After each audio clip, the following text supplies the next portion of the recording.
పెట్టుకునే టైం మనం పెట్టుకుందాం, ఎట్లా చేయాలనో నిర్దేశిద్దాం.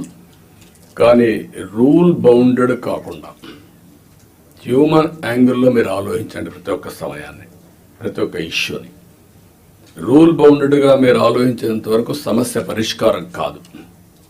కానీ హ్యూమన్ యాంగిల్లో ఆలోచించినప్పుడు అదే రూల్ కింద ఆ సమస్యను పరిష్కారం చేసే పరిస్థితి మీకు వస్తుంది.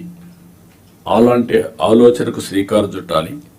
మీ సబార్డినేట్స్ని కూడా ఎక్కడ కానీ మీరు చెప్తున్నా, మన ప్రవర్తనలో ఒక పాజిటివ్ ప్రవర్తన ఉండాలి.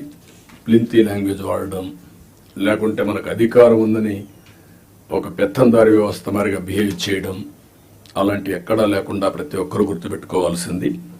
కొలీగ్స్ని ఏ విధంగా పని చేయించాలో రాజీ లేదు, కానీ వల్గర్గా మాట్లాడి వాళ్ళని కొంచెం ఇన్సల్ట్ చేయడం ఇలాంటి చేయకూడదన్న అభిప్రాయం. దాన్ని మీరు ఫాలో కావాలి.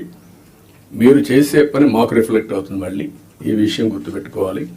మీరు ఒక వ్యక్తి అయితే మీకు అన్వయిస్తారు. వ్యవస్థలో ఒక భాగమైనప్పుడు హెడ్ ఆఫ్ ది ఆర్గనైజేషన్ ఎవరైతే ఉంటారో వాళ్ళకు కూడా వస్తుంది. ఈ విషయం మీరు గుర్తుపెట్టుకోవాల్సిన అవసరం ఉంది. రెండోది యాక్సెసిబిలిటీ. మీ టైంని మార్క్ చేసుకోండి.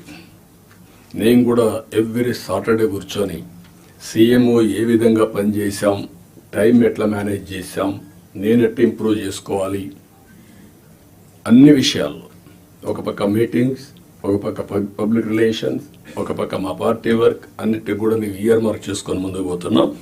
అందరికి యాక్సెసిబిలిటీ ఇచ్చే పరిస్థితిలో ఉన్నాం. మీరు కూడా వీలైనంత వరకు యాక్సెసిబిలిటీ ఉండాల్సిన అవసరం ఉంది.